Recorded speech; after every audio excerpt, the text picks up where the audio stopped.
Assalamu alaikum everyone and good afternoon to you all. Today यही होता है episode में ना ये intro नहीं इतना करना। आसान नहीं है इतना आसान यार नहीं है। natural परफेक्ट स्टार्ट हो सकता था टुडे। अच्छा मिस कराओ यार, बताओ यार। today है उर्दू में छोड़ो, कर लो, सीखने हाँ, वाली में लोग कर हैं। लो। हाँ casual I'm your host Aksa हाँ, Malik casual with low, my casual three ज़्यादा सही। co-hosts Mohammad Hassan, Hamza Nadeem and Mohammad Tala Muzammil. And in today's episode we will dive Dive into the dive into the traveling and tourism industry with our guests Mr. Sikandar Mirza and Zainal Abidin. So सबसे पहले kindly आप हमारी audience अपने बारे में बताएं। यार मैं जो हूँ ना। माना ये तो ना कसम करो। खुदा। अस्सलाम वालेकुम everyone and good afternoon to you all. आज की हमारी पॉडकास्ट जो है वो टूरिज्म पे है एंड मैं आपकी होस्ट अक्सा मलिक एंड ये मेरे थ्री को होस्ट मोहम्मद हसन, हमजा नदीम एंड तला मुजम्मिल। तो so today our podcast is on tourism, so we will dive into the travel and tourism industry with our guests Mr. Sikandar Mirza and Zainal Abidin. So kindly firstly आप हमारी audience को introduce करा दें अपने introduction दें। Yeah. अच्छा, yeah, I'm Sikandar Mirza, basically from Quetta. I graduated from NUST 6 साल पहले. I don't look that old, I know. और मैं primarily edtech में काम कर रहा हूँ. एक Reformers Prep के नाम से प्लेटफॉर्म है where we prepare student for GRE and Fulbright. उसके अलावा मैं एक और edtech के साथ काम कर रहा हूँ. Outclass के नाम से है where we're currently working in the north. Kind of shifting वहाँ के सारे institutes to a blended learning model. Other than that, I'm an MMA head. If you guys know, I trained in it for a while. Yeah, that's pretty much me. Zain। Okay, I am Zain. I graduated from NUST in computer science.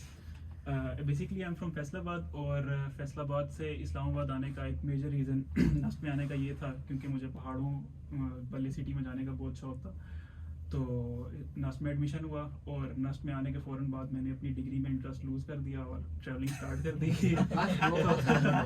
मतलब मैं OSTs छोड़ के, ESCs छोड़ के, finals छोड़ के हमेशा trips पे होता था। मेरी डिग्री इस वजह से डिले हुई है। तो फिर खैर मैंने सोचा कि थोड़ा सा इसको प्रोफेशनली लेके चलते हैं। तो एक टूरिज़्म का स्टार्टअप किया जिसमें मैं खुद जाता था, जगहों को एक्सप्लोर करता था डिफरेंट नॉर्दर्न एरियाज़ में। तो ऐसी ऐसी जगह जहाँ पे टूरिज़्म का इतना रुझान नहीं होगा, मतलब वहाँ पे ज़्यादा लोग नहीं गए होते थे, तो उन जगहों को एक्सप्लोर करके तो उनके एक्सपीरियंसेस क्रिएट करके तो वहाँ पे लोगों को ट्रैकिंग पे लेके जाया करता था। लेकिन खैर पाकिस्तान में काफ़ी मसले हैं टूरिज़्म इंडस्ट्री में काम करने के लिए। इंफ्रास्ट्रक्चर का बहुत बड़ा मसला है और नॉर्दर्न एरियाज़ में इंटरनेट की फैसिलिटी इतनी अवेलेबल नहीं है। अगर हम कोई ऐप वगैरह ऐसी बनाएं जिसके थ्रू लोगों को कनेक्ट करें, तो बस फिर आहिस्ता आहिस्ता इस काम से थोड़ा सा हट के तो मैं कम्प्लीटली सॉफ्टवेयर इंजीनियरिंग की तरफ आ गया हूँ and now I am working as a software engineer. Okay sorry मैं आपको इंटरप्ट कर रही हूँ। But you have tons of experience. Like this guy has gone to places जो कि I don't think so किसी ने डिस्कवर किए होंगे। मतलब कुछ ऐसी भी जगह होती हैं जैसे अगर खुंजा में वो जगह है और खुंजा के लोगों को भी नहीं पता होता उन जगहों पे ये जगह एग्जिस्ट कर रही है। मतलब मैं ऐसी ट्रैक्स करके आता था और लोग पूछते थे खुंजा के ही लोग कहाँ से आ रहे हो, और मैं जगह का नाम बताता था और वो कहते थे ये खुंजा में है या ये कहाँ पे है, हमें बताएं। So here I have a question कि आपका जो फर्स्ट सोलो ट्रिप था उसके बारे में जरा अगर अच्छा मेरा एक पहले मैं फर्स्ट ट्रिप के बारे में बताऊंगा और उसके बाद फर्स्ट सोलो ट्रिप के बारे में। फर्स्ट ट्रिप मेरा बाइक ट्रिप था विद 4 ऑफ माय फ्रेंड्स। तो हम इस्लामाबाद से 2 बाइक्स पे निकले हैं, 4 लोग, और हम खुंजराब बॉर्डर तक गए हैं जो चाइना बॉर्डर है पाकिस्तान का। सबसे पहले ट्रिप पे लाइफ की फर्स्ट ट्रिप थी आपकी वो। That escalated मतलब fast. yes, उससे पहले छोटे मोटे नथिया गली चले गए, मरी चले गए, या इस तरह मीरंजानी ट्रैक कर लिया। मतलब मेजर ट्रिप जिसको मैं काउंट करता हूँ कि ये पहला ट्रिप था, तो वो था। तो उसमें काफ़ी चैलेंजेस हमने फेस किए। हाँ, और एक कंस्ट्रेंट हमारा ये था कि हमारा बजट बहुत कम था क्योंकि स्टूडेंट थे, दूसरा साल था नस्ट का, अभी कोई कमाने का फ्रीलांसिंग में करता था, उससे जो थोड़े बहुत पैसे जमा होते थे वही उसी से मैं ट्रैवलिंग करता था। तो हमने बजट बहुत कम रखा था और इसलिए हम एक बाइक पे 2 लोग थे। क्योंकि पेट्रोल कम लगेगा और इतना सारा सामान था हमारे पास। वेट अ मिनट, तुम लोग सीधी 70 पे गए पंजाब तक और वो भी 2 लोग गए। आई नो बाइक के साथ बोल रहा हूँ। That's like budget 2.0 bro. ठीक हो तो गया। खैर हमारे पास अपने कैंप्स थे और स्लीपिंग बैग्स थे और इवन खाने का भी हम यही कोशिश होती थी कि कुछ ना कुछ खुद बना लें या कहीं आग लगा के कुछ कहीं से मुर्गी लेके उसको रोस्ट कर लें या कोई।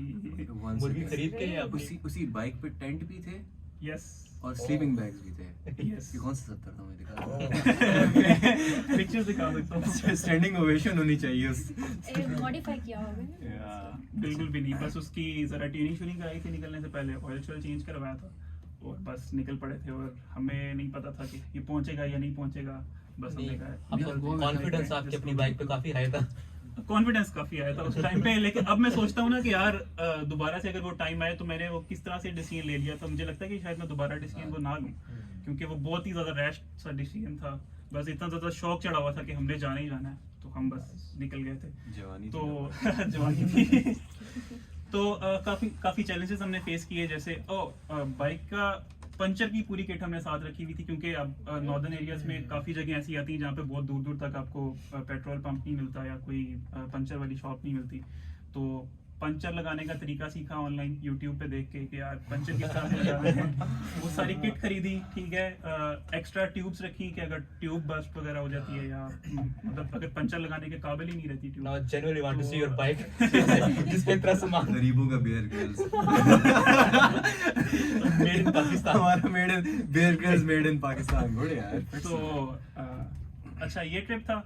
तो उसके बाद फिर मेरे में इतना कॉन्फिडेंस आया कि मैं सोलो ट्रिप कर पाऊँ, तो उससे वेरी नेक्स्ट ईयर मैंने सोचा कि इस दफ़ा बाइक नहीं लेके जाऊँगा, लोकल पे ट्रैवल करूँगा और अकेला ट्रैवल करूँगा और अकेले कैंपिंग ट्रिप के लिए जाऊँगा। तो बस इसी तरह समर वेकेशन में मैंने नेटको की टिकट खरीदी। नेटको नॉर्दर्न एरियाज ट्रांसपोर्ट सर्विस है, if you do not know. तो वो यहाँ पीर बदाई से चलती है और गिलगित, हुंजा, स्कर्दू और इस तरह के इधर सारे जीबी के एरियाज़ में ना उनकी सर्विस चलती है। तो बस मुझे कुछ नहीं पता था मैंने कहाँ जाना है, बस हुंजा की मैंने टिकट खरीदी है और इसी तरह अपना कैंप उठाया, स्लीपिंग बैग उठाया और थोड़ा बहुत खाने पीने का सामान साथ रखा है, जैसे वीटेबल बिस्किट्स वगैरह, और बस चल पड़ा हूँ। तो वहाँ पहुँच के जहाँ पे मैं उतरा हूँ वहाँ पे बस एक बंदे से मैंने पूछा कि यार यहाँ पे कैंप शैम्प कर सकता हूँ मैं। हुंजा पहले मैं पहुंचा, हुंजा से फिर मैंने एक और लोकल पकड़ी, वहाँ से पसू एक जगह है अपर हुंजा में, गोजाल उस एरिया का नाम है। तो उस जगह की मैंने तस्वीरें वगैरह काफ़ी देखी हुई थी और मुझे ना बहुत ज़्यादा इस चीज़ का शौक था कि मैं पसू कौन्स के सामने कैंप करना। तो बस वहाँ पे मैं गया हूँ और कैंप लगा लिया। अच्छा, अब वो जगह ऐसी थी कि बिल्कुल कराक्रम हाईवे गुजर रहा है और उसके साथ एक छोटा सा पेट्रोल पंप है और उसके साथ एक बंदे ने ना छोटा सा रेस्टोरेंट खोला हुआ है, जो मतलब बस गुजरते मुसाफिरों के लिए चाय शाय और इस तरह का बिल्कुल छोटा सा एक ढाबा टाइप था। तो वहाँ पे मैंने कैंप लगा लिया है। अब मेरे जेहन में ये था कि यार ये बंदा, इसका यहीं पे रेस्टोरेंट है, ये भी रात को यहीं पे अपने कैंप शैम्प में सोएगा और चलो साथ में मैं कैंप लगा लेता हूँ। अब ये मेरा फर्स्ट सोलो ट्रिप है ना, और मैं ये सोच के वहाँ पे उस बंदे से मैंने बात की है, मैंने कैंप लगा लिया है। अच्छा, रात को कोई जब सनसेट हुआ है, कोई 8-9 का टाइम हुआ है, उसके बाद वो कहता है ठीक है खुदा हाफिज, मैं तो घर जा रहा हूँ। ये क्या सीन है। अब यहाँ पे मैं बिल्कुल अकेला, वॉशरूम कोई नहीं है वहाँ पे, सही है। बस उसने मुझे कोई रात को खाना शाना, शायद बिरयानी बना के दी, वो मैंने खाना शाना खा लिया और अब मैं सोच रहा हूँ कि अच्छा यहाँ पे बिल्कुल अकेले रात गुजारनी है। तो ठीक है, खैर वो मेरी पहली रात थी अकेले कैंपिंग ट्रिप की, सोलो।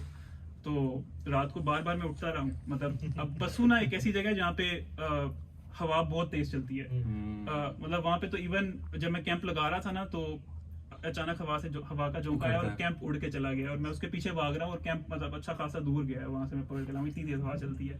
तो रात को मतलब तेज इस तरह हवा चलती रही और उससे अजीब अजीब आवाज़ें भी आती हैं फिर जब, क्योंकि पहाड़ों के बीच में से जब हवा गुजरती है या दरख्तों के बीच में से, तो उससे आवाज़ आती है ना। तो मैं बार बार रुकता था कि ये क्या हो रहा है और कैंप खोल के देखता था बाहर कोई है तो नहीं है, कुछ है तो नहीं।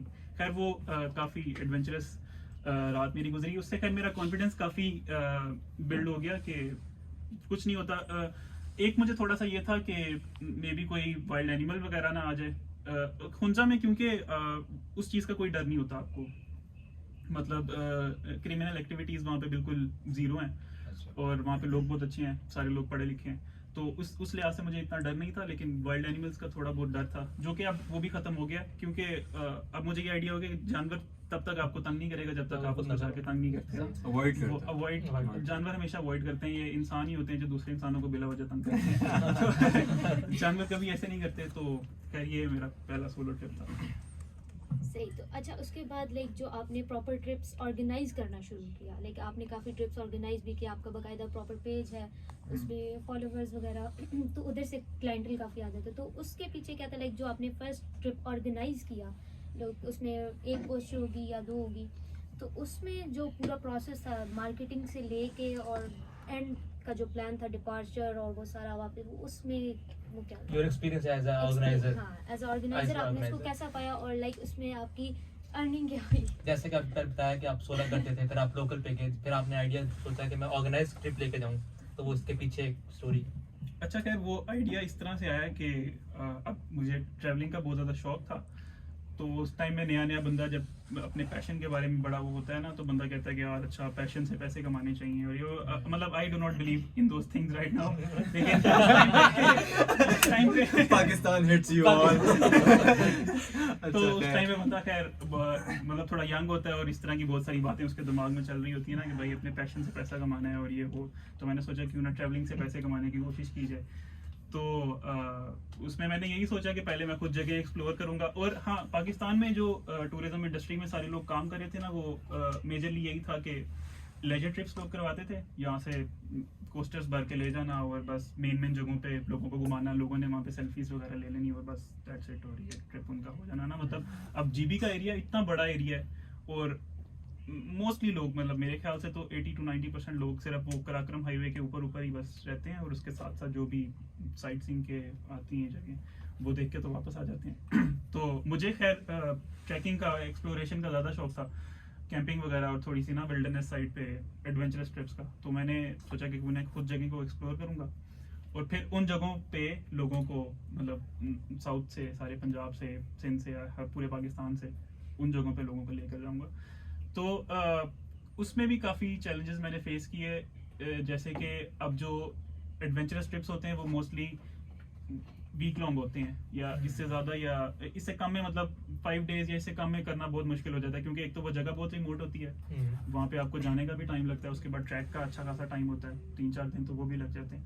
तो ऐसे बहुत कम लोग हैं जो छुट्टियाँ सिर्फ इसलिए ले लें कि हम भाई कोई 10 दिन का ट्रैक करने जा रहे हैं। तो इसलिए मतलब मेरी नीश जो थी वो बहुत छोटी हो गई, टारगेट ऑडियंस बहुत कम हो गई। स्पेशली पाकिस्तान में तो ये काम बहुत कम है, क्योंकि यूरोप के अंदर तो प्रॉपर उनके वेकेशंस होती हैं कि आप जॉब्स के बाद प्रॉपर प्लान करते हैं कि आपने कंट्री से बाहर जाना है। वहाँ पे स्टेट भी इस तरह है कि आप यूके से इधर चले गए। पाकिस्तान में तो ये सिलसिला भी बहुत कम है। बिल्कुल ऐसा ही है। और पाकिस्तान में भी अगर आप देखेंगे ना, तो जो सारा एडवेंचर टूरिज्म है वो मोस्टली फॉरेनर्स ही करते हैं ज़्यादा। अब पाकिस्तान में थोड़ा सा ट्रेंड बनना स्टार्ट हुआ है, नहीं तो आप इससे अंदाज़ा लगा लें कि पाकिस्तान में नॉर्दर्न एरियाज़ के बारे में जितना भी लिटरेचर है ना, माउंटेन्स के बारे में या जियोग्राफिक्स के बारे में या किसी भी वाइल्ड लाइफ के बारे में, सारे का सारा लिटरेचर पाकिस्तानियों ने नहीं लिखा हुआ, वो फॉरेनर्स ने लिखा हुआ है। कोई पॉलिश लोगों ने लिखा हुआ है, जर्मन लोगों ने लिखा हुआ है और फ्रेंच लोगों ने लिखा हुआ है, पाकिस्तानियों ने नहीं लिखा हुआ। मतलब हमारी अपनी धरती, हमारा अपना मुल्क हम नहीं जानते और वो हमसे ज़्यादा जानते हैं। I would like to make a point here. Most probably I'll get a free Vigo ride after this. So basically ये जो पूरा रीजन है ना, ये कभी कंटिन्यूम नहीं था। जो जीबियंस है ना, वो टेक्निकली, आप उसको साउथ एशिया पता नहीं क्यों कहते हैं, इट्स टेक्निकली सेंट्रल एशिया, ठीक है। पंजाब का पूरा अगर रीजन देखो ना, जो भी पाकिस्तान का पंजाब है and you cross into India का पंजाब, इसमें मोबिलिटी थी। सिंध में इंट्रा मोबिलिटी थी, पश्तूनिस्तान में मोबिलिटी थी, जो ऊपर खैबर से स्टार्ट होके नीचे चमन कंदहार तक और इधर फराह तक, उधर फिर जाके बल्ख तक और पक्तिका पे और फिर कुरब एजेंसी और पूरी आते हैं। तो मेरे ख्याल से मेन रीज़न ये कि वो एक स्लैप डैश करके मुल्क बनाया गया था, जिसमें हिस्टोरिकली ना, जैसे कहते हैं, कल्चरली कॉन्ग्रेस थे, लैंग्वेज से कॉन्ग्रेस नहीं थे, डिफरेंट लैंडस्केप के लोग थे, डिफरेंट ओरिजिन डिसेंट के लोग थे। तो वो अभी भी, मतलब आप यहाँ से अंदाज़ा लगाओ कि हमारे ट्राइब के, हमारे कबीले के लोग फर्स्ट पाकिस्तान की फाइटर जेट की जो पायलट थी female, that was from our tribe, ठीक है। साउथ एशियन इन गेम्स के अंदर सारी females, by the way when I say our tribe I mean the Altaic people of Balochistan. Altaic tribes हैं, टर्किक मंगोलिक ट्राइब्स हैं, ठीक है, हजारास उनमें एक आते हैं। लेकिन जब आप इधर आओ तो they look at you and they से कि यार अब ये तो चाइनीज जैसे दिखते हैं, यू नो, जैसे ये चाइनीज हैं या ये अंग्रेज हैं, ये वो हैं। तो वन ऑफ द रीजंस कि यार ये चीज़ें जैन जो बात करें ना, वो इस वजह से क्योंकि यार historically we were never one people. बाहर से मुगल आ गए, ठीक है, उज़्बेकिस्तान से नीचे आए, अफगानिस्तान से क्रॉस किया, इकट्ठा कर दिया, राइट। उससे पहले कौन थे? उससे पहले भी अफगान थे, लोधी थे, उससे पहले अरब्स थे, उससे पहले पर्शियंस थे, उससे पहले टिमरिड्स थे, उससे पहले फिर पर्शियंस थे। आई एम नॉट सरप्राइज्ड कि यार किसी को कुछ नहीं पता। I totally agree with that। और इवन इस बात से भी अंदाजा लगा लें कि साउदर्न पाकिस्तान से जो जीबी का सारा एरिया है, वो जो रोड्स हैं अभी भी सिर्फ 2 मेजर रास्ते हैं जो जाने के हैं। उनमें से भी जो एक रास्ता है जो नारायण का गान से गुजरता है बगूसा टॉप से, वो आधा साल बंद रहता है बर्फ की वजह से। जो दूसरा मेन रास्ता है कराक्रम हाईवे जो दासू बशाम से होती हुई जाती है, वो सारा साल खुला रहता है। लेकिन आप इस चीज़ से अंदाजा लगाएं कि वो एक ही रोड है जो यहाँ से जाती है, और अगर वो रोड बंद हो जाती है तो वो बिल्कुल कट ऑफ हो जाते हैं वो सारे एरियाज। तो मतलब वो इतना कट ऑफ था, लोग अगर नीचे साउदर्न पाकिस्तान से भी टूरिज्म के लिए जाते थे तो वो मैक्सिमम नारायण तक जाते थे। उससे आगे बाबूसर चले गया, उससे आगे नहीं लोगों को इतना आइडिया था। तो इवन 9/11 से पहले 90s वगैरह में मेरी हुंजा में लोगों के साथ जब बातचीत होती है, मैं वहाँ पे ट्रैवलिंग के लिए जाता हूँ, तो वो लोग बताते हैं कि यहाँ पे पाकिस्तान के लोग तो आते ही नहीं थे, यहाँ पे सारे फॉरेन टूरिस्ट थे। तो इसलिए उन लोगों को ना थोड़ा सा मसला भी होता है। हम जब पाकिस्तानी लोग यहाँ से जाते हैं वहाँ पे, क्योंकि उतने कल्चर्ड नहीं होते, हम कचरा फेंकते हैं, हम जगह गंदी करते हैं, हम तो बस वहाँ पे सेल्फियाँ लेने जाते हैं। तो इसलिए वो लोग बहुत बुरा इस चीज़ को फील करते हैं। हालांकि वो जो जगह है ना वो बहुत फ्रेजाइल हैं, वो मतलब आप थोड़ा सा भी उस लैंडस्केप के साथ छेड़छाड़ करोगे ना तो वो मतलब वो नेचर आप भूल जाएं, फिर नेचर किस तरह से आपको डिस्ट्रॉय कर सकती है। तो खैर ये चीज़ों का ख्याल रखना चाहिए लोगों को। अब अगर ट्रेंड बन रहा है तो एक्सप्लोर करें, नई नई जगह देखें, लेकिन गन ना फैलाएं वहाँ पे। अच्छा, इसमें मैं ऐड करूँगा कि फैसिलिटीज़ के बारे में आपका क्या इसमें ओपिनियन है? बिकॉज आई थिंक फैमिलीज़ को सबसे इशू आता है इंटरनेट का है, वॉशरूम का है, तो different to northern area Pakistan में अबाउट फैसिलिटीज़ वगैरह। तो अगर आप वेकेशन के लिए जा रहे हैं, आप रिलैक्स करने जा रहे हैं, विल्डरनेस में जा रहे हैं, तो आपको पहली बात है इतना वो सोचना ही नहीं चाहिए कि वहाँ पे इंटरनेट नहीं होगा या कोई हम मतलब लाइव फीड नहीं हम कहीं दे सकेंगे तो कोई मसला नहीं है। आप वापस आके सबको पिक्चर्स वगैरह दिखा लेना, कोई इतना इशू की बात नहीं है। खैर ये तो अब हम टूरिस्ट पॉइंट ऑफ व्यू से देख रहे हैं, अब हम इस पॉइंट ऑफ व्यू से भी इसको देख सकते हैं ना कि वो जो जीबी है वो लोगों का घर है। मतलब हम तो वहाँ पे टूरिज्म के लिए जा रहे हैं, तो मतलब इंटरनेट की अगर आपने बात की ना, तो मैं इस एंगल से भी इसके ऊपर मतलब देखना चाहता हूँ कि अब वहाँ पे क्योंकि लोगों का घर है, लोग वहाँ पे पढ़ते हैं, लोग भी अच्छी एजुकेशन लेना चाहते हैं, तो इंटरनेट एक बेसिक नीड है उनके लिए, जिसके लिए मैं कहता हूँ कि इंटरनेट वहाँ पे बहुत अच्छी फैसिलिटी में होना चाहिए। और क्योंकि जिस तरह अब हम इंटरनेट के बगैर तो नहीं रह सकते। अब जिस तरह मैंने कंप्यूटर साइंस की डिग्री की है तो इंटरनेट के बगैर तो पॉसिबल नहीं था, तो वहाँ पे भी लोग मॉडर्न एजुकेशन, मॉडर्न टेक की तरफ जाना चाहते हैं, तो इसलिए इंटरनेट बहुत ज़रूरी है वहाँ पे होना।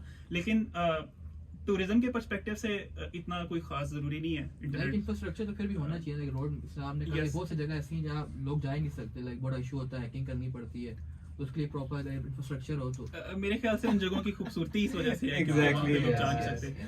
आपको जितनी स्ट्रगल करके किसी एक जगह पे पहुंचना पड़ता है ना, तो वो जगह उतनी ही खूबसूरत होती है। जैसे अब कराक्रम हाईवे जहाँ बन गया, वहाँ पे हर बंदा मुंह उठा के गाड़ी में आ गया और कचरा फेंक के चला गया, और वो जगह की वो सारी जो विल्डरनेस थी जो वो खत्म हो गई। अब जिस तरह मैंने एक ट्रैक किया था, पशु से वो ट्रैक शुरू होता है बटूरा ग्लेशियर पे। Batura glacier is the I guess 5th और 7th longest glacier out of the polar regions. तो वो उस पूरे ग्लेशियर के ऊपर आप ट्रैक करके जाते हो। ट्रैक जब खत्म होता है, जब वो ग्लेशियर सारा क्रॉस कर लेते हो, तो आगे पूरा पास्चर लैंड है जहाँ पे पशु के लोग अपने बहुत सारे जानवर जैसे वो होता है याक्स और भेड़ बकरियाँ और ये सारी चीज़ें रखते हैं। और वो ऐसी जगह कि वो सर्दियों में तो बंद रहती है, लेकिन गर्मियों में जब वो बर्फ़ वगैरह पिघलती है और वहाँ पे सब्ज़ा उगता है, तो लोग अपने सारे जानवरों को वहाँ छोड़ते हैं और उनको पालते हैं और फिर वापस आते हैं। तो बड़ा ही ना ऑर्गेनिक वे ऑफ लिविंग है उस जगह का।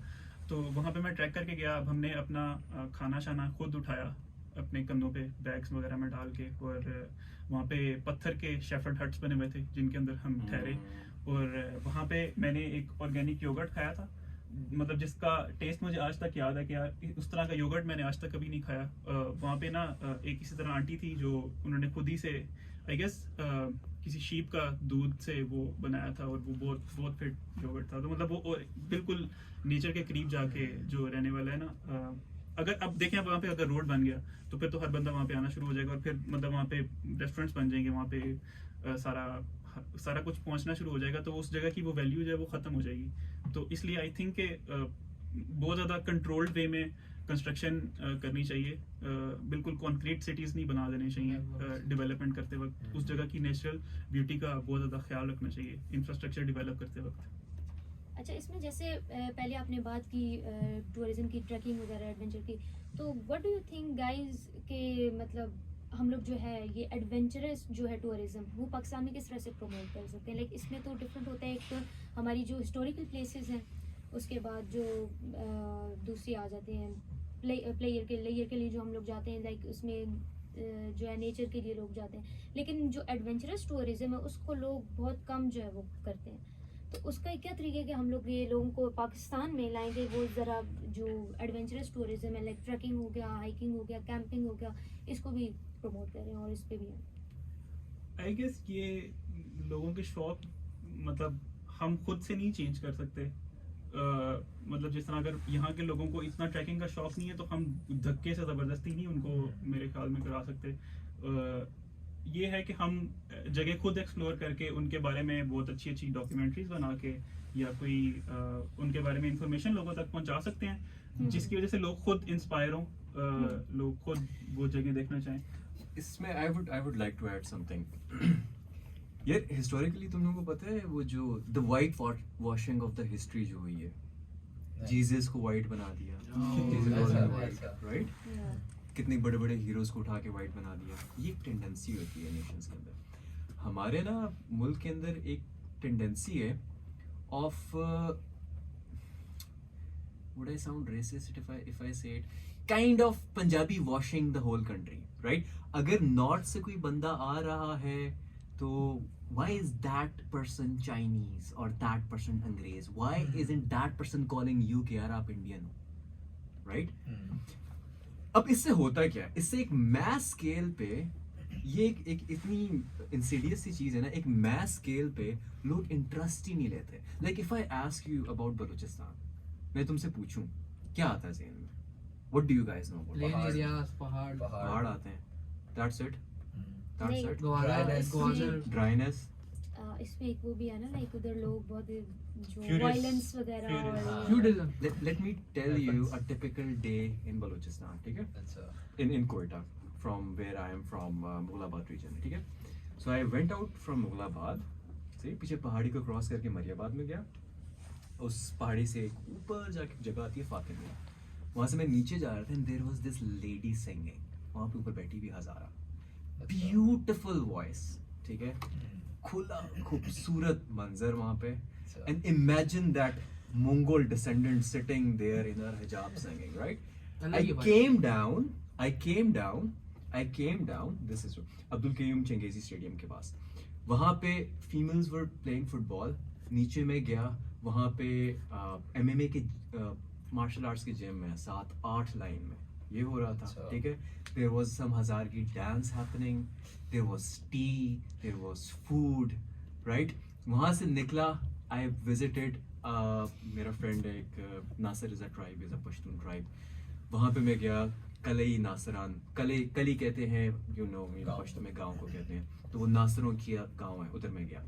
There was this huge dance there, and उनका हिस्टोरिकल वो जो डांस है ना, वो जो अतन है, they used to do it before war, they would go into wars dancing, I have heard from their elders, right? वो बजा रहे हैं, and then they are shaking their heads and warm souls.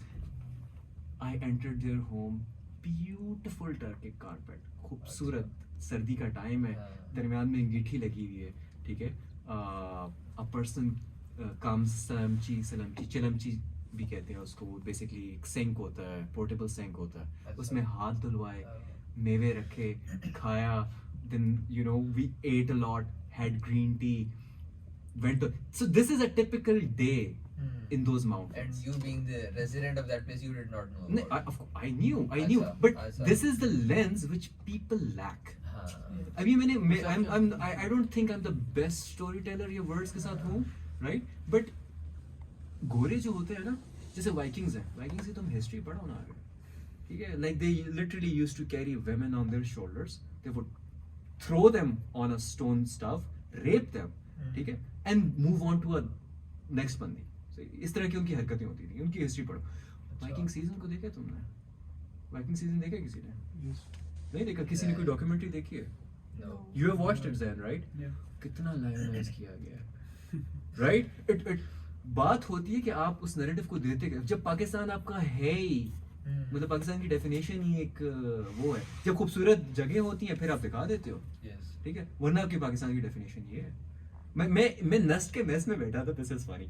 मैं नस्ट के mess में बैठा हुआ था, एक लड़का मेरे सामने बैठा हुआ था, पंजाब का, कोई साउथ पंजाब से था.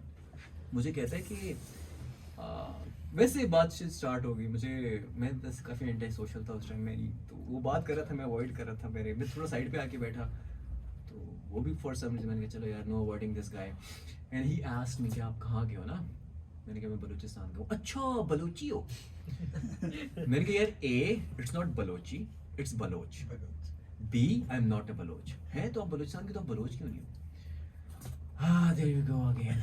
मैंने कहा यार असल में बलूचिस्तान के अंदर जो है ना 45-50% जो है वो बलोच आबादी है, और भी हिस्टोरिकली इसके बॉर्डर्स चेंज हुए थे. इसमें पश्तो स्पीकर्स हैं, पर्शियन स्पीकर्स हैं, उज़्बक, तुर्कमन, कज़लबाश, एमक्स, हज़ारास, लाइक बहुत सारे लोग हैं ना.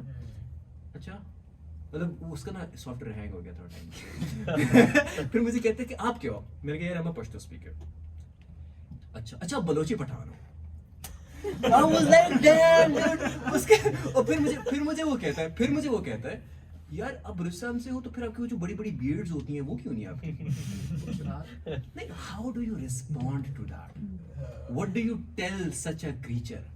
Like I was questioning in that moment, how the fuck did your ancestors survive this far? With the brain that you have in your head, तुम लोग पहुंचे किधर हो? किस तरह से? मतलब तुम लोगों ने सर्वाइव कैसे किया? ये एक बहुत बड़ा मसला है, राइट? ये बहुत बड़ा मसला है. जब तक उन इलाकों को उस तरह से नहीं देखा जाएगा ना कि यार इसी मुल्क का पार्ट है, यही हम है, ठीक है? मेरा नहीं ख्याल लोग इंटरेस्ट भी लेंगे. मैं एक कश्मीरी मेरे दोस्त है, मैंने कहा यार कोयटा आ तो सही यार, आ तो सही. ओ नहीं यार उधर ये हो जाता है और वो जाता है. I mean this is a Kashmir, this is not even from the like plains वाला, उनका भी एक डिस्प्यूटेड टेरिटरी में वो रहते हैं. बट जब वो गया अब वो रेगुलर जाता है वहाँ पे. Yeah, he's like it's my second family. The warmth there, why doesn't anyone talk about the hospitality of that region? Why don't you know कि बलूचिस्तान में एक जगह है, like if I were to off my head, खानुज़ई के अंदर एक गांव है शाराना, ठीक है, डिस्ट्रिक्ट खानुज़ई के अंदर. वहाँ पे इतना अमन है, आप अपना बाइक रैंडम कहीं छोड़ जाओ, 5 दिन बाद आओ वहीं खड़ा होगा, ठीक है. Hear this. शेफर्ड्स जो होंगे ना, वो जो भेड़े लेके जा रहे होते हैं, मोस्ट प्रोबब्ली किसी ने इस पे कपड़ा मार के उसकी सफाई भी की होगी.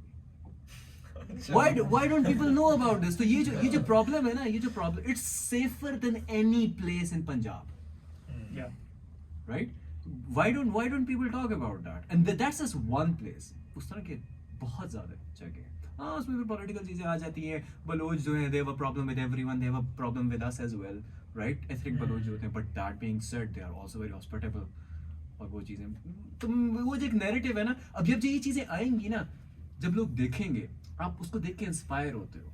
वो यार वो उस पहाड़ पे चढ़ रहा है, या वो क्या कहते हैं, वो जिप लाइन होती है, वो जो एक साइड से दूसरी साइड वो कर रहे हैं, राइट? वो एक्टिविटीज देखते हैं लोग, इंस्पायर होते हैं, फिर जाते हैं. आपका नैरेटिव यही है कि यार वो पता नहीं कौन सा इलाका रह रहे हैं, वो तो क्या डिस्कवर करोगे यार. यहाँ पे मेरा क्वेश्चन है कि एज अ साइड हसल, अगर मैं स्टूडेंट बात करूँ, एंटरप्रेन्योर अगर किसी ने बनना हो तो टूरिज्म इंडस्ट्री उसके लिए कैसी रहेगी, मतलब कि यहाँ पे कैरियर है उसके लिए? आई थिंक ये ज़ैन बता सकता है. आई गेस कोई खास अच्छी नहीं रहेगी क्योंकि मतलब डिपेंड करता है कि आपने किस किस्म का टूरिज्म करना है. अगर तो आप सिर्फ लेजर ट्रिप्स कराना चाहते हो, जैसे यहाँ से इस्लामाबाद से नथिया गली या नारायण मैक्स या इस तरह के जो बहुत छोटे ट्रिप्स होते हैं, जो वीकेंड ट्रिप्स होते हैं जिनमें आपको अच्छी ऑडियंस मिल जाती है, अगर तो आप ये करते हो तो मतलब it will be really good. आप अच्छा पैसा कमा लोगे, मतलब अपनी पॉकेट मनी तो आराम से निकालोगे, और इवन अगर आप बहुत अच्छे लेवल पे ये काम करते हो, मार्केटिंग वगैरह से करते हो, तो आप प्रॉपर भी काम फुल टाइम भी ये कर सकते हो। लेकिन जिस तरह का टूरिज्म मैंने किया, जो एडवेंचर टूरिज्म है, उसमें मेरे ख्याल से फिलहाल मार्केट नहीं है पाकिस्तान में।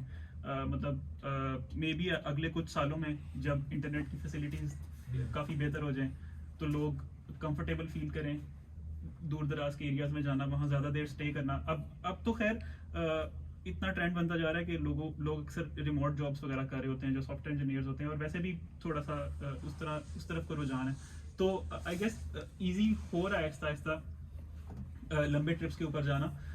लेकिन वही मसला है, अगर लंबे ट्रिप से लोग आना चाहेंगे तो अक्सर लोग जॉब करते हैं जो नहीं जा पाएंगे, मतलब आपकी मार्केट बहुत छोटी हो जाएगी। आप कंपेयर करो इसको maybe I guess Thailand से या कोई इस तरह की बाली, इंडोनेशिया वगैरह से कंपेयर करो, जहाँ पे लोग फ्रीलांसर्स मूव कर रहे हैं उन कंट्रीज में ना। टूरिज्म हब है पूरे थाईलैंड में जाने के तो लोगों के काफी रीजन तो Anyway, एक सबको reason- पता है यार शिट अच्छा एनीवे तो खैर एक रीजन ये भी है कि वहाँ पे इंटरनेट अच्छा अवेलेबल है, तो लोग पूरा मंथ वहाँ स्टे कर सकते हैं, पूरा मंथ काम कर सकते हैं, जो भी जॉब को रिमोट कर रहे हैं। लेकिन पाकिस्तान के अगर नॉर्दर्न एरिया में, जिस तरह मैंने कई दफ़ा सोचा है कि मैं चला जाऊँ, मैं वहीं पर रहूँ, मेरी भी रिमोट जॉब है एज अ सॉफ्टवेयर इंजीनियर, तो मैं वहाँ से जॉब करूँ, लेकिन इतना रिलायबल इंटरनेट मुझे वहाँ नहीं मिलता कि मैं मतलब मंथली पूरा मंथ वहाँ पे स्टे कर पाऊँ। अब खैर हाँ, मैंने सुना है कि जो मेन एरियाज हैं, हुंजा का मेन सेंट्रल एरिया, गिलगित का, अब काफ़ी बेहतरी हो गई है। ये जो टेक्नोलॉजी पार्क बना ना गिलगित में, वहाँ पे कंपनी शम्पनीज को बड़ा इंक्यूबेट किया है, वहाँ पे काम कर रहे हैं, क्योंकि primarily again, oh my god, I'm seeing so many things which can get me a free Vigo ride. So anyway, this is one of those. फौज ने वहाँ पे बहुत कंट्रोल किया हुआ है इंटरनेट को, बहुत ज़्यादा कंट्रोल किया हुआ है। किसी और CSP को, किसी कम्युनिकेशन सर्विस प्रोवाइडर को आने नहीं देते, ठीक है, अपना उन्होंने प्रोवाइड किया हुआ है, और अपने ही फैसिलिटीज़ के अंदर, जैसे STP जो इनका टेक्नोलॉजी पार्क है वहाँ पे दिया हुआ है, जहाँ इनका ग्रीन वो दे देते हैं, इंटरनेट देते हैं, टेक्निकली उनके हाथ में ही है, राइट। तो वो अभी कुछ जगहों पे उन्होंने स्टार्ट किया हुआ है। अब जैसे गुलमित में, ये जो गुजाल के अंदर जगह है, वहाँ पे इंटरनेट की प्रोविजन हो गई है, गिलगित सिटी में हो गई है, उनका वो DSL LSD कहने लगा था मैं DSL मेरे ज़हन में सेव करके LSD, अच्छा कहने के DSL ही होता है ना, DSL। तो वो जो DSL इंटरनेट है वो अभी मेरे ख्याल से इट्स अ गुड जगह। So what's the reason कि प्रोवाइड क्यों नहीं किया जाता, इंटरनेट एक्सेस क्यों नहीं दी जाती बाकियों को? If I say ये that, तो पक्की ब्लैक हुआ है। confirm हो जाएगी। So off to Zan. मैं कह रहा हूँ No, play safe, play it safe. अच्छा, एक एक्सपीरियंस के बेस पे पूछते हैं क्वेश्चन। एक ट्रिप है आपके फ्रेंड्स के साथ, एक है अकेले, डिफरेंस क्या है दोनों में, और why do people feel more comfortable going alone? नहीं, आई डोंट थिंक सो कि more people feel comfortable going alone. अच्छा। अक्सर लोग तो अपने दोस्तों के साथ जाना प्रेफर कर रहे होते हैं। हाँ। तो दोनों डिफरेंट एक्सपीरियंसेस हैं, और मेरे ख्याल में आपको दोनों एक्सपीरियंसेस करने चाहिए। सोलो ट्रिप में ये होता है कि इंसान खुद के बारे में बहुत कुछ सीख रहा होता है, कि मैं जब बिल्कुल वो इंसान मेरे ख्याल से जो सॉलिट्यूड को एंजॉय कर सकता है ना, जो अकेले रहने को एंजॉय कर सकता है, मतलब इससे ज़्यादा बड़ी सुपर पावर कोई नहीं हो सकती। Absolutely, yeah. उस सॉलिट्यूड में इंसान जिस तरह की चीज़ों के बारे में सोचता है, अपनी पर्सनैलिटी के बारे में जो कुछ सोचता है, या जो चीज़ें डिस्कवर कर रहा होता है, वो बहुत इंपॉर्टेंट है मेरे ख्याल से। तो हर किसी इंसान को एटलीस्ट एक ट्रिप तो सोलो लंबा लाजमी मेरे ख्याल में करना चाहिए। तो ये भी है, ये एक डिफरेंट एक्सपीरियंस है, और दोस्तों के साथ जाने में इंसान और बहुत कुछ सीखता है। जैसे अब जैसे कोई बहुत एडवेंचरस ट्रिप होता है, उसमें अब कुछ तो इतने मुश्किल ट्रिप होते हैं कि बंदे की एक्चुअल में जान, मतलब उस जाने का खतरा होता है। जैसे अब बटूरा ग्लेशियर का ट्रैक है, तो अब उस ट्रैक के अंदर उस ग्लेशियर के अंदर इतने बड़े बड़े क्रेविसेस हैं कि ऊपर उसके स्नो पड़ी होती है, और उसके नीचे आपको नजर नहीं आता, और आप उसके ऊपर पाँव रखो और आपने गलत जगह पाँव रखा तो आप ग्लेशियर के नीचे चले जाओगे, और आप कोई नहीं आपको निकाल पाएगा वहाँ से। तो मतलब इस किस्म के मुश्किल ट्रिप्स अगर आप दोस्तों के साथ जा रहे हो, तो इसमें मेरे ख्याल से इंसान में बहुत ज़्यादा ना एक, जैसे अगर कोई एक बंदा लीड कर रहा है तो उसमें लीडरशिप एबिलिटीज़ बहुत अच्छी होनी चाहिए, या कॉन्फ्लिक्ट किस तरह से मैनेज करना है, कोई दो बंदे डिसएग्री कर जाते हैं किसी बात पे, कोई एक बंदा कह रहा है आप इतनी दूर आ गए, एक बंदा कह रहा है कि यार मैं तो डर रहा हूँ, मैं नहीं यहाँ से क्रॉस कर सकता, दूसरा कह रहा है मैं इतनी दूर आया हूँ, मैंने तो जाना ही जाना है। तो आप किस तरह से उस कॉन्फ्लिक्ट को रिजॉल्व करेंगे? तो ये सारी चीज़ें मेरे ख्याल से इंसान दोस्तों के साथ ट्रिप में जाने से सीखता है, और सोलो ट्रिप में और बहुत सारी चीज़ें सीखने वाली। अच्छा, I have a very random question Zain, क्योंकि मैं काफ़ी टाइम से ह्यूमन साइकोलॉजी और ये चीज़ें एक्सप्लोर कर रहा हूँ, देख रहा हूँ। इज इट ट्रू कि जो एग्रेसिव टाइप मेल्स होते हैं वो वहाँ पे जाके बड़े लीडर टाइप बन जाते हैं और सबसे अच्छा पार्ट ऑफ द ग्रुप वो बन जाता है? लाइक जो नीचे civilization, hardcore civilization, brick and mortar के अंदर जो प्रोफाइल्स होते हैं वो वहाँ पे जाके क्या चेंज होते हैं? जस्ट लाइक वेरी एक रैंडम सा क्वेश्चन। आई गेस कुछ मतलब बहुत डिफरेंट तरह से इसके ऊपर देखा जा सकता है। कुछ लोग, मेरे ख्याल में कुछ लोग होते हैं जो एक्चुअली जिस तरह अल्फा होते हैं ना, अब उन लोगों में ये एबिलिटी होती है कि वो एक पैक को लीड कर लें और उनको लेके चले जाएं। लेकिन कुछ लोग मेरे ख्याल में ऐसे भी होते हैं जो बस एमी एग्रेसिव होते हैं, वो बस बनने की कोशिश करते हैं, वो वाला भी अल्फा, या वाना भी कह लो, वाना भी अल्फा कह लो। वो कोशिश करते हैं कि भाई सब मेरी लोग बात सुने, लेकिन वो चबली मारे होते हैं मोस्टली। तो इस तरह के लोगों को तो मेरा नहीं ख्याल कोई फॉलो करता है। उन्हीं लोगों का जो एटीट्यूड होता है वो डाउन इन द प्लेन्स, यहाँ पे सिविलाइजेशन, ब्रिक एंड मॉर्टर के अराउंड कैसा होता है? आई वांट टू सी कि यहाँ के जो प्रोफाइल हैं किस टाइप के, वो वहाँ जाके क्या बनते हैं जब रॉ नेचर में जाते हैं, जब छिलका उतारते हैं उनका क्या निकलता है? इसी तरह होता है। कुछ लोग तो काफ़ी कंपोज्ड और काम होते हैं, हर तरह की चीज़ को हैंडल कर लेते हैं, भले ही उन्होंने कभी ट्रैक ना किया हो या इतने एडवेंचरस इन्वायरमेंट में ना रहे हों, हैंडल कर लेते हैं। और कुछ लोग बहुत छोटी छोटी बात पे भी, जैसे अगर किसी जगह पे वॉशरूम नहीं मिला तो बस उनकी वहीं पे हो जाती है कि यार अब वॉशरूम नहीं है, मैं क्या करूँ। तो बहुत डिफरेंट तरह के लोग होते हैं। आई गेस बहुत उनको कैटेगराइज करना कि ये वाला बंदा वहाँ जाके इस तरह से एक्ट करेगा बहुत मुश्किल हो जाएगा। हाँ, मतलब हार्डकोर वो नहीं, लेकिन कुछ ट्रेंड्स होते हैं ना, कुछ ट्रेंड्स होते हैं। तो जैसे मैं एक वो सुन रहा था, वैसे बिल्कुल again random of the topic completely, कि वो जो बॉयज़ होते हैं ना टीनेज से पहले, जो बहुत क्लास में शोर मचा रहे हैं, रोला डाल रहे हैं, आप उनको आउटडोर एक्टिविटीज़ करो, they become the leaders automatically, they start take caring of the pack. वो उनकी अनएड्रेस्ड एनर्जीज होती हैं, वो जो बैठ के शरारतें कर रहे हैं, कभी टीचर के साथ, कभी आवाज़ें निकाल रहे हैं, कभी किसी को मार रहे हैं। तो या मैं उस पर्सपेक्टिव से कह रहा था। अच्छा, इसमें मेरा एक और क्वेश्चन होगा कि जो आजकल हमारी पाकिस्तान की इकोनॉमी है और ओवरऑल जो हमारी इकोनॉमी की सूरत हाल है, तो उसमें बिज़नेस भी ओवरऑल कोई इतना वो नहीं है कि लाइक अच्छा बिज़नेस है, और चाहे वो रियल इस्टेट देख लें या कोई और हम लोग उसमें देख लें, तो उसमें ये जो टूरिज़्म है हमारा, चाहे वो एडवेंचरस टूरिज़्म हो, लेयर हो, फिर हिस्टोरिक टूरिज़्म हो, तो उसमें आप लोगों का क्या ख्याल है कि टूरिज़्म जो है हमारी पाकिस्तान की इकोनॉमी के लिए मतलब किस तरह से हेल्पफुल है?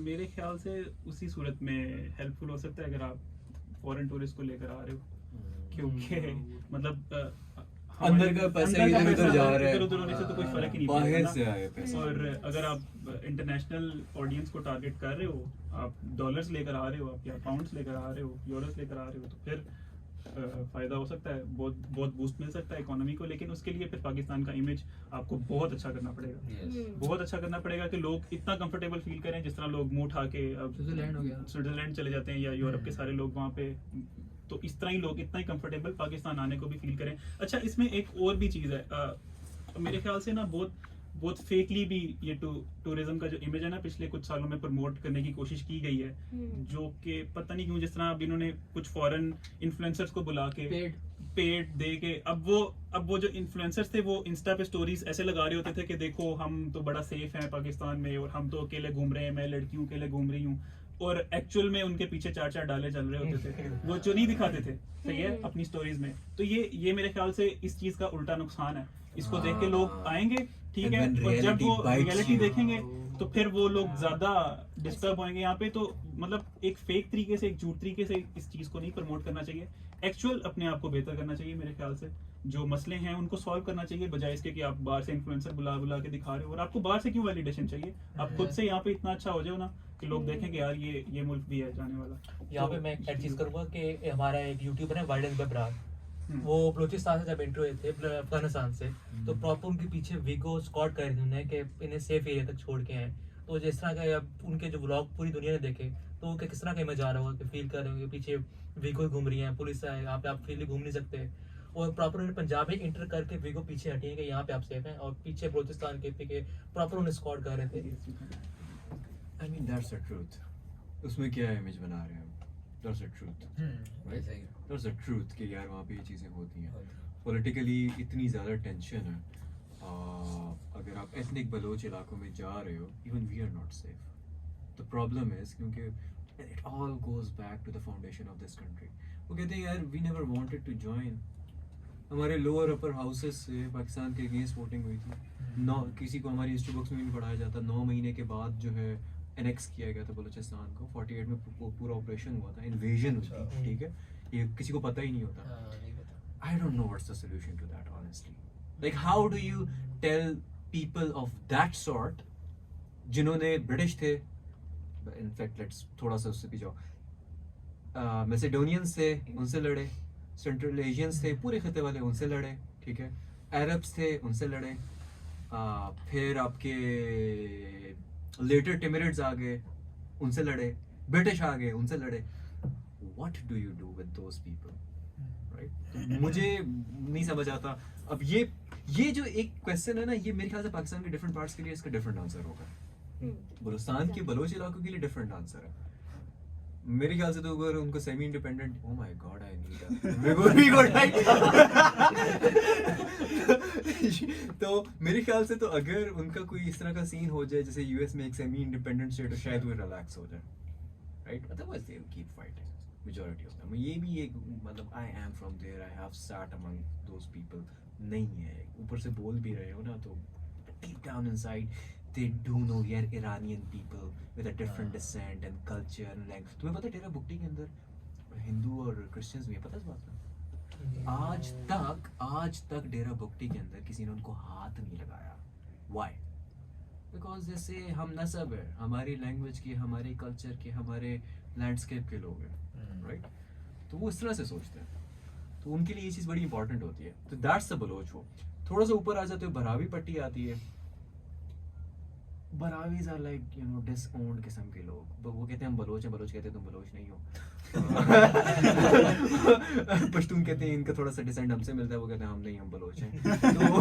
तो बरावीज एक डिफरेंट है। फिर थोड़ा सा उससे ऊपर दोबारा आते हो, फिर बलोच पट्टी आती है। वो भी मोर लेस नीचे वाली जो ईरान के पास वाली बलोच पट्टी है वैसे। फिर ऊपर आते हो तो पश्तून पट्टी आ जाती है जो कि बलूचिस्तान में है। जिनको बाहर जाएं तो केपीके में भी जाएं तो वो नहीं करते होते। अब वहाँ पे कंसिडरेबली अमन काफ़ी ज़्यादा है, एक्सेप्ट फॉर वो जो पेरिफेरीज है ना पाकिस्तान की, जैसे किला सैफुल्ला, किला बुल्ला, तुबा काकड़ी, जो बिल्कुल नज़दीक हैं अफगानिस्तान के इलाके।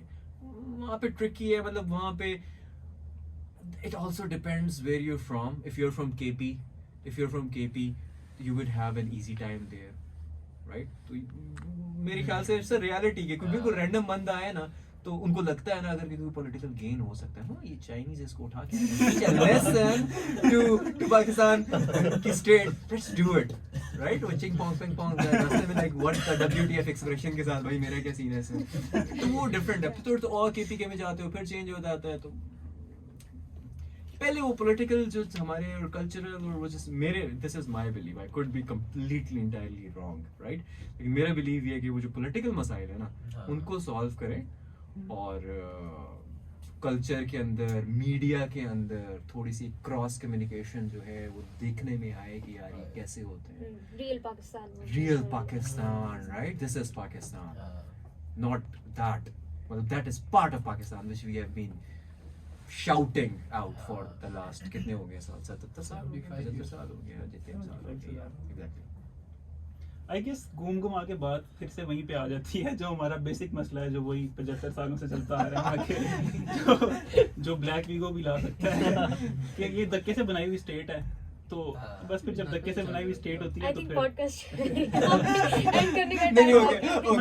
हम इसको रिलैक्स कर लेते हैं। मतलब इसको थोड़ा सा रैशनलाइज भी अगर हम करें, देखें वैसे तो दुनिया के मोस्टली मसले मेरे ख्याल से ब्रिटिश के क्रिएट किए हुए हैं। अगर हम देखें ना तो दुनिया के बहुत सारे मसले, अफ्रीकन मसले चेक कर लो, सब कॉन्टिनेंट के देख लो, जहाँ जहाँ ब्रिटिश गया ना कोई ना कोई मसला ये लोग क्रिएट करके वहाँ पे वापस गए हैं। ऐसी ये लोग अजीब सी कौम है।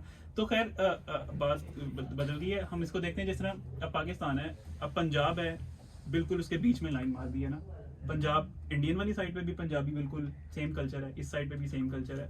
इसी तरह ये पश्तून जो है केपी के ड्यूरेंट लाइन सारा ड्यूरेंट लाइन है, उस तरफ भी सेम कल्चर है, इस तरफ भी सेम कल्चर है, बीच में लाइन मार दी है, ठीक है। इसी तरह बलूचिस्तान को हम देखें, दोनों तरफ बॉर्डर के ऑलमोस्ट सेम कल्चर है, बीच में लाइन मार के, और उन सारे लोगों को जिनका कल्चर नहीं मिलता, जिनकी जुबानें नहीं आपस में मिलती, उनको पकड़ के एक कौम बनाने की कोशिश की है। जबकि एक कौम जो है वो हमेशा जुबान और नस्ल की बुनियाद पे बनती है, रिलीजन बहुत बाद में आता है। बहुत बाद में तो आता है। एक मतलब बहुत ही एक अजीब सी चीज की गई है जिसका सोल्यूशन पता नहीं। अब ये जिस तरह ये सारे मसले जो है बलूचिस्तान जाने के, जो ट्रैवलिंग के, वो इसी तरह से है ना।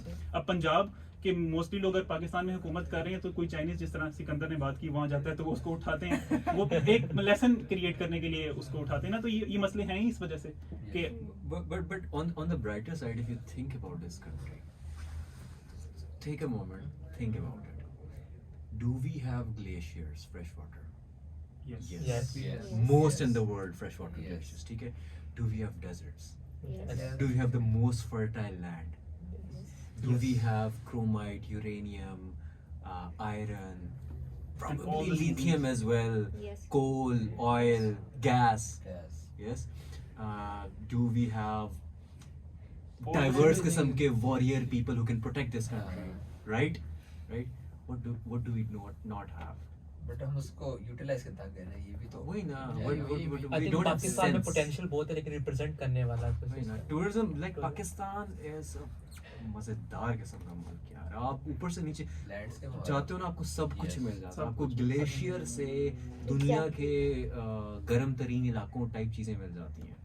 राइट? और अगर हम ग्लोबली बात करें, इस तरह CNN हमें दिखाता है, BBC 10 मिनट का वो दिखाता है जिसके अंदर पुराने ज़माने की एक गाड़ी होती है, पुराने ज़माने के खेत, चारपाइयाँ वगैरह, BBC CNN इस तरह दिखाता है। लेकिन जो असली पाकिस्तान की इमेज है वो बिल्कुल ऑपोजिट है। इस तरह आपने बताया कि इतना हमारे पास लैंडस्केप है, हाँ ना, बिल्कुल बहुत सारी चीजें हैं. तो वो पोटेंशियल बहुत है यार. Well, the one thing that keeps me from taking free rides in Vigo is कि when I think about the potential of the country, यार ये बन क्या सकता है, you know? Just imagine, like सब कुछ ही होगा. यूटिलाइज लोगों की वजह से इसको क्यों नहीं यूटिलाइज किया जा रहा कि वीगो राइट चाहिए आपको. मतलब like वही है. अच्छा, let's go easy on the Vigo man. हमारी सारी पॉडकास्ट ये मेरा प्रॉब्लम है, मैंने वायरस फैलाया था. Caption #Vigo। Hashtag Vigo. यार बस वही है, पॉलिटिकल स्टेबिलिटी लेके आए, लोगों को Exactly. हक Political दें, एजुकेशन वगैरह पे काम करें, मीडिया के अंदर दिखाया जाए कि यार हाँ ये लोग भी ऐसे हैं. सिर्फ ये ना दिखाया जाए कि वो टर्बन लेके RPG शादी पे फायर कर रहे होते हैं, ठीक है. मतलब ये भी बताया जाए कि अगर आप जाओ तो they feed you the best animals in their flock, they protect you with their life, right? Tell people about Pashtunwali, tell people about the code that the Pashtun people live with, right? मतलब क्यों नहीं, आपके मुल्क के लोग हैं, बताओ कि यार इनके 3 principles हैं, ये उनको फॉलो करते हैं, right? That is what makes them them. तो मीडिया में मेरे ख्याल से जब इस तरह की चीज़ें होंगी, मेरे ख्याल से तो हम लोगों का जो एज ग्रुप है ना, अंडर 30 वाले, जो फिर शेयर के थोड़े से छेते भी होते हैं, और तो हम लोग ही ये काम कर सकते हैं आहिस्ता आहिस्ता. बाकी पॉलिटिकल स्टेबिलिटी और ये सारी चीज़ें तो फिर स्टेट की ही जिम्मेदारी है, वो लाएं. लेकिन पोटेंशियल इज ह्यूज. चलिए, लाइक इंशाल्लाह. नॉर्थ तो एक जगह है. Exactly You would be surprised the places you have in KP, Balochistan, even Sindh. Balochistan, yes. Yeah. Why did I say even Sindh? Definitely Sindh. Almost last question यहाँ पे है कि अगर पाकिस्तान का हम एज अ बिजनेस स्टूडेंट हम सारे, तो अगर मैं देखूँ business opportunity on tourism spot, आपने काफ़ी सारा जगह आप देखी है आपने टूरिज्म स्पॉट्स, आपको क्या लगता है वहाँ पे क्या चीज़ की वहाँ पे नहीं है? अगर एज अ स्टार्टअप स्टूडेंट खोल सकते हैं वहाँ पे, आई थिंक वहाँ पे काफ़ी चीज़ें नहीं है. एज अ फूड आप वहाँ पे कुछ स्टार्टअप बिल्ड कर सकते हैं, तो वहाँ पे आपको अच्छी अर्निंग हो सकती है, प्रॉफिट बिल्डिंग जनरेटर आपका हो सकता है आइडिया, क्योंकि यहाँ पे ऑडियंस भी बहुत आती है हमारे यहाँ पे, लोकल टूरिज्म आजकल बहुत ज़्यादा आ रहा है.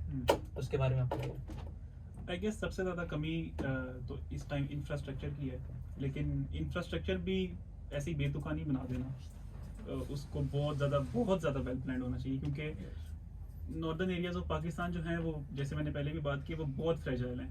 उस जगह पे आप ऐसे ही बेतुकी छेड़छाड़ नहीं कर सकते।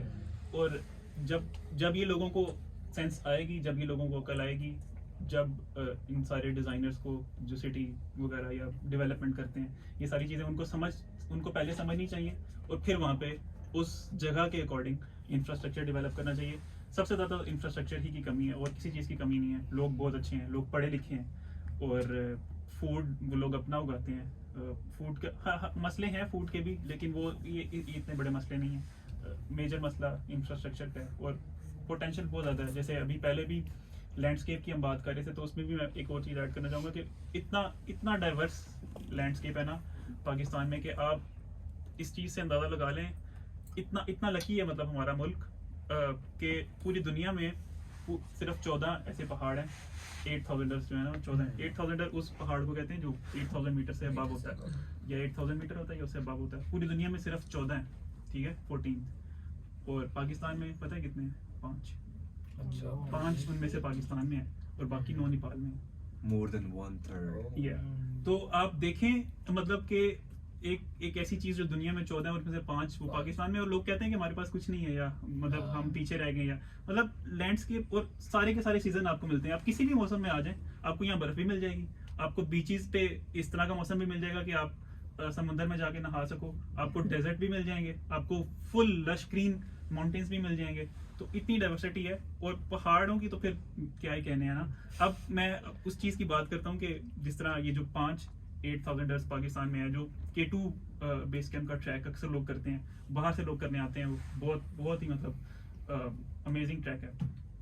तो आप जब K2 के ट्रैक पे जाते हो ना, तो वो बलतोरो ग्लेशियर है जिसके ऊपर आपको 8-10 दिनों की ट्रैकिंग करनी पड़ती है, और एंड में आप एक जगह पे पहुंचते हो जिसका नाम है कनकोडिया, जो कि बलतोरो ग्लेशियर और गुडविन ऑस्टिन ग्लेशियर का कॉन्फ्लुएंस है। मतलब वहाँ पे दोनों ग्लेशियर मिलते हैं, और उस जगह से आपको एक साइड पे K2 नज़र आ रहा होता है, और उस जगह पे जब आप खड़े होते हो ना, तो 20 किलोमीटर के रेडियस के अंदर आपको 4 8,000 मिल जाते हैं। Wow. K2 मुझे goosebumps आ रहे हैं मतलब। Oh my God. I guess marshal broom 1 और मार्शल ब्रूम 2 उसका नाम है, आई एम नॉट श्योर। वो 4 उस एक 20 किलोमीटर के रेडियस में है, और 5वां जो है वो नागा पर्वत है, जो कि फेरी मेडोज में। तो इतनी ज़्यादा लैंडस्केप की डाइवर्सिटी है, और इन्हीं सब पहाड़ों के पीछे जो गोरे हैं वो आते हैं यहाँ पे इनको देखने। तो इस चीज़ को बहुत ज़्यादा अभी एक्सप्लॉइट किया जा सकता है। मतलब इतना ज़्यादा अगर हम इतना ईजी कर दें उनके लिए यहाँ पे आना, इन सारी जगहों को देखना। तो एग्जांपल मैं इससे देता हूँ कि अब ये 8,000 हैं जो पाकिस्तान में 5 हैं, और इसके अलावा 7,000 जो हैं वो आई गेस हंड्रेड्स में है। हंड्रेड्स में ना भी हुए तो आई गेस 50 अबव हैं, और 6,000 की तो लाइन लगी हुई है ना। मतलब आप समझ लें कि आप खुंजा में किसी गांव में जाते हो ना, तो हर गांव वाले का 2-3 पहाड़ अपने उनके गांव में पड़े हुए होंगे, जो कहेंगे कि ये हमारा पहाड़ है, ये इतना बड़ा है। और आप यूरोप को देखें, यूरोप की जो हाईएस्ट पीक है ना, वो 6,000 से नीचे है। यूरोप की जो हाईएस्ट पीक है, और पाकिस्तान पूरे में यूरोप की? पूरे यूरोप की। Interesting fact. और पाकिस्तान में लाइन लगी हुई है, और यहाँ से आप चले जाओ जीबी में, आपको हर पहाड़ ही इससे बड़ा नजर आएगा। तो ये सारी चीजें लोग देखते हैं, यहाँ पे आना पसंद करते हैं। तो इस चीज को अगर आप प्रॉपर इंफ्रास्ट्रक्चर डेवलप करें, और तो बहुत पोटेंशियल। अच्छा, इसी से मेरा एक सवाल है कि how do you see Pakistan इन 2050? मतलब what's the future of Pakistan like? You should rephrase the question. Do you see Pakistan in 2050? Let's start with that. But यार अच्छा खैर, इसका तो एक फ्यूचर जो मुझे पाकिस्तान का नजर आता है ना, वो ये है कि बल्कि ये तो अगले शायद 20-25 सालों में ये फ्यूचर हो जाए पाकिस्तान का। मुझे लगता है कि हर फैमिली से कोई एक आधा बंदा बाहर चला गया होगा, और वहाँ से वो रेमिटेंस भेजेगा, और यहाँ पे उसकी सारी फैमिली अयाशी कर रही होगी, कुछ प्रोडक्टिव नहीं कर रही होगी, अयाशी कर रही होगी, और ये बस पाकिस्तान ना एक किस्म का पार्टी हब रह जाएगा उन लोगों के लिए जो बाहर से बहुत ज़्यादा पैसा कमाते हैं, और पाकिस्तान आया करेंगे, यहाँ पे पार्टी किया करेंगे, और यहाँ पे क्योंकि लॉस नहीं उनके ऊपर अप्लाई होंगे, वो सब कुछ कर सकते हैं, तो वो बस यहाँ पे पार्टी करेंगे और वापस चले जाएंगे। तो ये फ्यूचर है। अगर हमने खुद को नहीं बदला, अगर हमने बेहतरी के लिए नहीं काम किया, तो मुझे तो ये फ्यूचर नजर आता है पाकिस्तान का। आओ तुम सबको जीआरई की तैयारी करो। नहीं, I think let's plan a trip to 8,000ers to promote our tourism. Absolutely. Like whatever positivity you can add from your side, वो Yeah. तो करनी चाहिए. Exactly. बाकी हम दुआ करेंगे पाकिस्तान के टू लिए ट्वेंटी भी और तक अपनी जिंदा रहे चलता रहे. एग्जैक्टली अपनी टूरिज्म इंडस्ट्री के लिए भी. तो इधर हम अपनी पॉडकास्ट एंड करते हैं. Thank you so much our guests, explorers Sikandar and Zain, and I would like to thank my co-hosts Hassan, Hamza, Tala and Awais Behind the Behind behind the camera. scene, behind the camera. Thank you so much all of you. Thank you and You're welcome. Signing Yeah, off. you're welcome. Fine. Allah Hafiz.